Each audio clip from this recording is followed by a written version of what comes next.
नमस्कार दोस्तों, मैं हूं सौरभ शर्मा। आप देख रहे हैं भारत 24। एक स्पेशल गेस्ट है जिनके लिए एक स्पेशल सरजमी बहुत ही स्पेशल रही।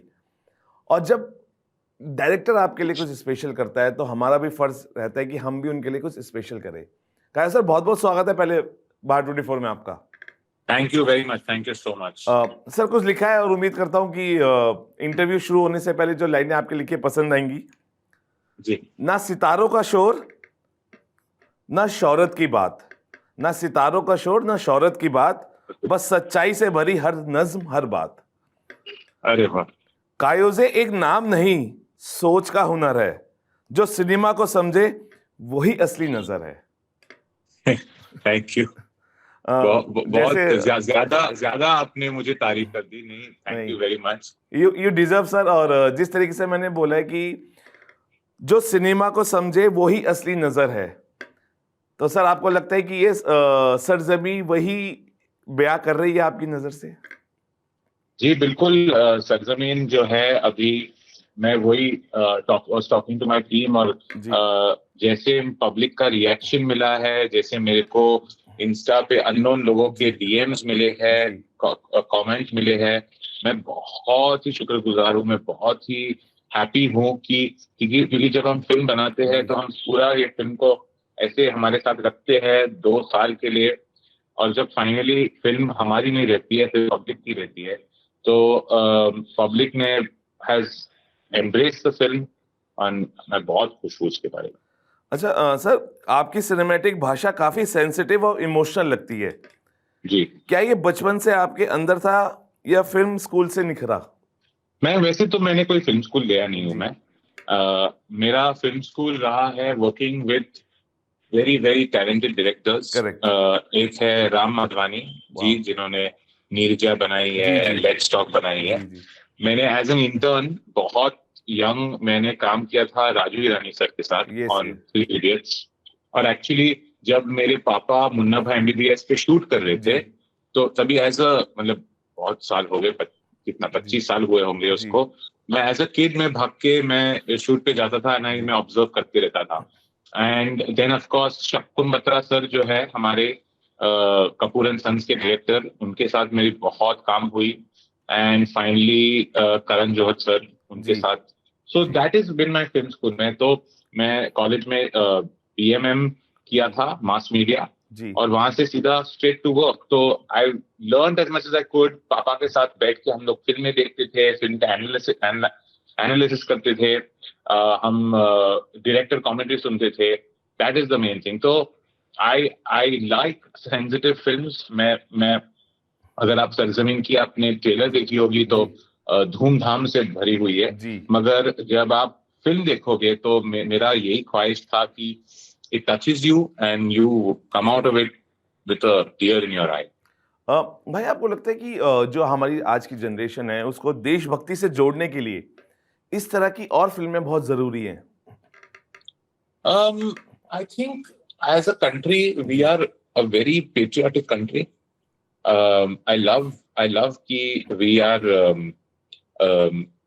interested in Mera Bharat Mahan, and you see it when we go for a movie. I see everybody, even the young people, stand and sing along in the national anthem.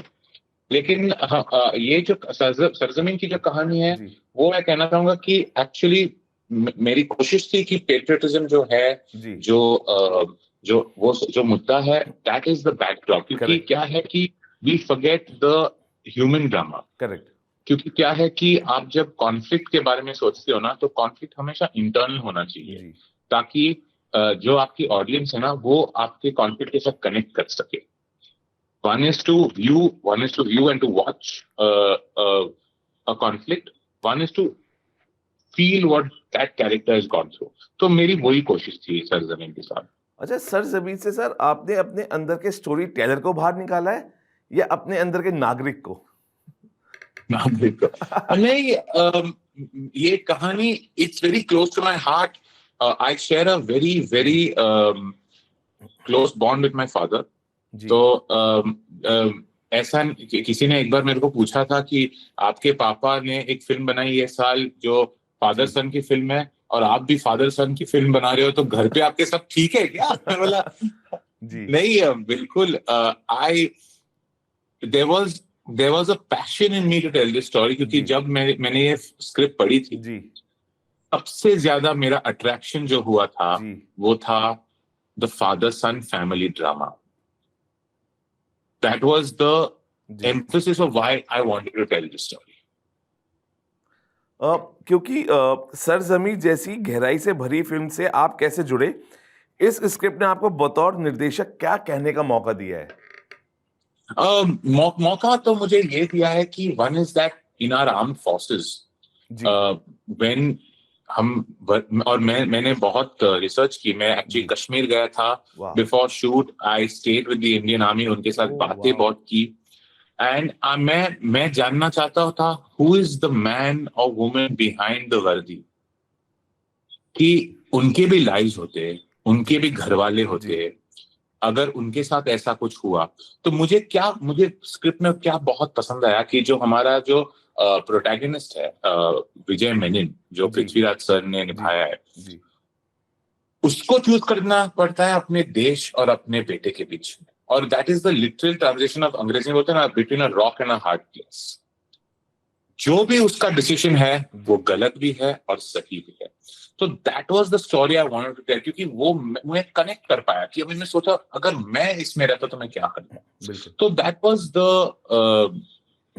basis of me genuinely feeling for the story.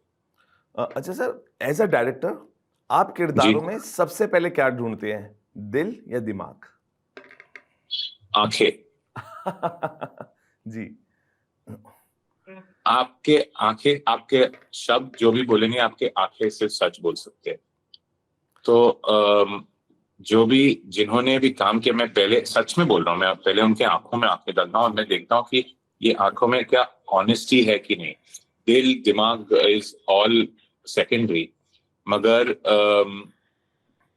The आंखें कभी झूठ नहीं बोलते. That is what I always search for बिल्कुल. First. अच्छा, आपको लगता है आज की जो जनरेशन है कहानी के बजाय कॉन्सेप्ट के पीछे ज्यादा भाग रही है?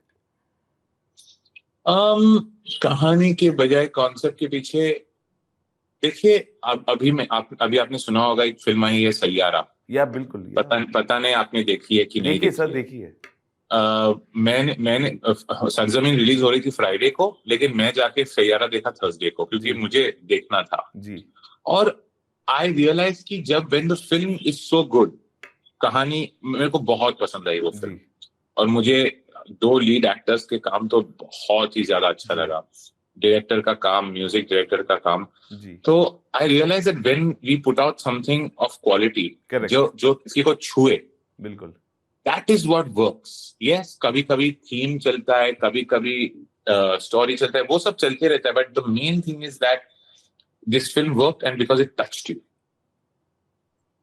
बिल्कुल सर, क्योंकि कहते हैं ना कि मार्केटिंग अगर हम देखें तो दो ही चीज बिकती है, डर या इमोशंस.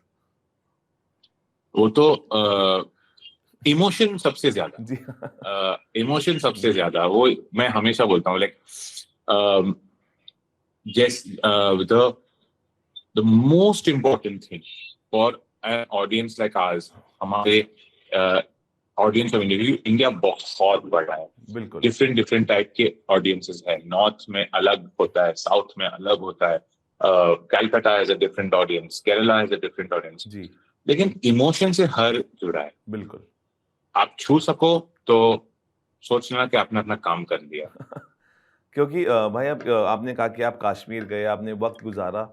जी. अ, सबसे ज्यादा इमोशनल मोमेंट कौन सा रहा जब आप कश्मीर रह रहे थे, और कैसा एक्सपीरियंस रहा वहां पे? मैंने कश्मीर में देखा that this is the most beautiful land I can ever see. जी मैं बहुत घुमा हूँ, यूरोप गया हूँ, जी अफ्रीका गया हूँ, जी अमेरिका गया हूँ, लेकिन कश्मीर के जो लोग और कश्मीर के जो द लुक इन इट, जी ये जो not only is it beautiful, हमारा है. And you know, I just felt N embrace. और वो लोगों का जो दिल होता है ना, सबसे बड़ा दिल होता है. मैं बिल्कुल. I was touched by that. मैं I was staying with the army. एक छोटा सा एक गांव है, केरन का नाम जी है. बॉर्डर के बहुत करीब है. And the people, the way they treat you is something else. मतलब मुझे बहुत खुशी हुई, and from that point I said that I would have to do this film justice. बिल्कुल. अच्छा सर, इमोशनल स्टोरी टेलिंग और विजुअल लैंग्वेज जी, आपके लिए कौन ज्यादा जरूरी है? Emotional story telling. वाह. देखिए ऐसा है कि आप अगर इमोशनल स्टोरी टेलिंग अच्छा बोले and your visual language is not that strong, your film can still work.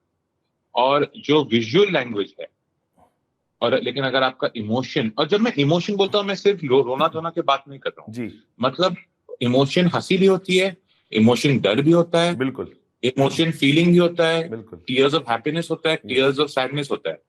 But emotion is very important. Visually is जो अगर डायरेक्टर को थोड़ा चांस मिला तो डायरेक्टर थोड़ा और शॉट बड़ा करे, थोड़ा और वाइड करके काम चलाए. But and if you can get your camera to be the audience's eye, that is something I pray and I hope that I reach that level. कि my camera is what my audience's eye is. Sir आखिरी 2 सवाल. क्या director को समझाया जाना चाहिए या उसे महसूस किया जाना चाहिए? आप बहुत कठिन सवाल पूछ रहे हो. हाँ, मुझे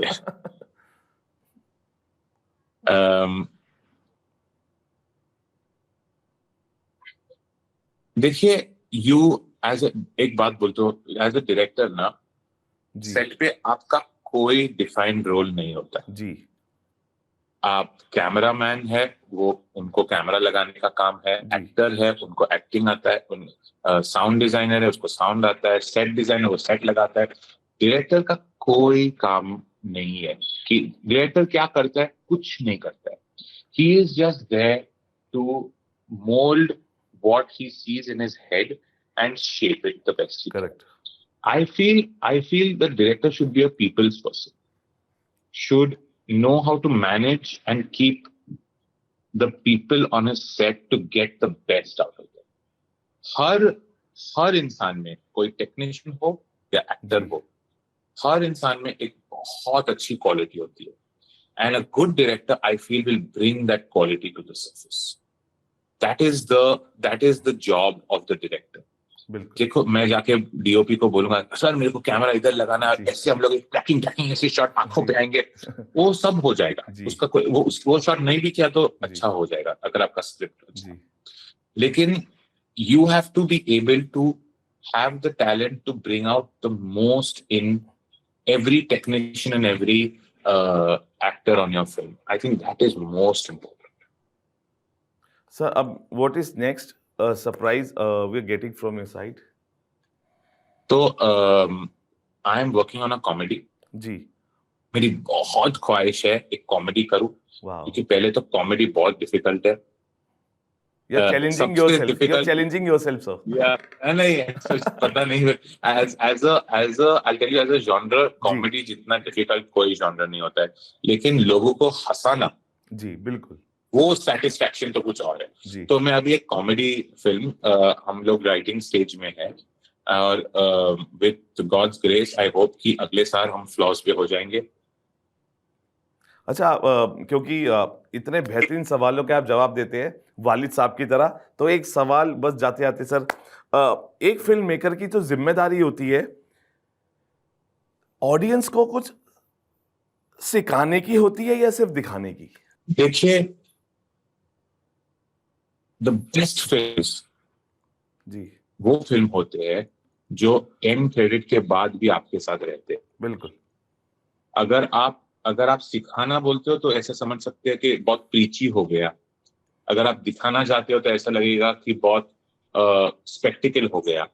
लेकिन अगर कोई फिल्म आपके साथ रहे, like I give you an example of एक फिल्म बजरंगी भाईजान. बिल्कुल. वाओ. ऐसे फिल्म आपके साथ रहे, सालों भर रहे, तो that is the pinnacle of being a director, और more than director, story teller. तो वो ही मेरी अरमान है, वही मेरी कोशिश है. अगर ये फिल्म, दूसरी फिल्म जो भी है जी, कि आप थिएटर के बाहर हो जाओ या टीवी पे देख के खत्म हो जाए फिल्म, एंड क्रेडिट खत्म, आपके साथ ये फिल्म रखे. if that, whichever film, not सरजमी, अगर ये हम अचीव करें ना, तो I will sleep happy. मैं बस यही कहूंगा सर, बोमन सर की विरासत को दिल से निभाया है, कहानी कहने का फन उसने खुद गढ़ाया है, और इस तरीके से आप वैसे ही एंटरटेन करते रहिए जैसे आपने सरजमीन पे किया। बेहतरीन स्टोरी, बेहतरीन कलाकारों के साथ आप लेके आए, और अब उम्मीद है, फिंगर क्रॉस्ड, कि कब हम आपकी पेशकश कॉमेडी के रूप में देख पाएंगे। Thank you for talking to us sir. Thank you so much. Thank you very much. चलिए फिलहाल के लिए भी इतना ही, आप बने रहिए भारत 24 के साथ।